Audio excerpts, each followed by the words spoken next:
we go home? My mom was always mad. Doesn't matter if I get home late, she'd be mad at me anyway. Your mom's hard on you. Yeah, well, she loves me a lot.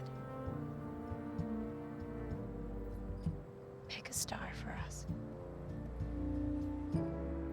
That one. Right there. Next to the bright one and then the dim one. Do you see it? Yeah. That's our star. You know, you can touch my boobs, right? I know. It's just that I respect you too much for that. Cool. Awesome. I totally get that. Thank you. You're welcome. If you had boobs, I wouldn't touch them either. I respect you so much. Because I love you. I love you too.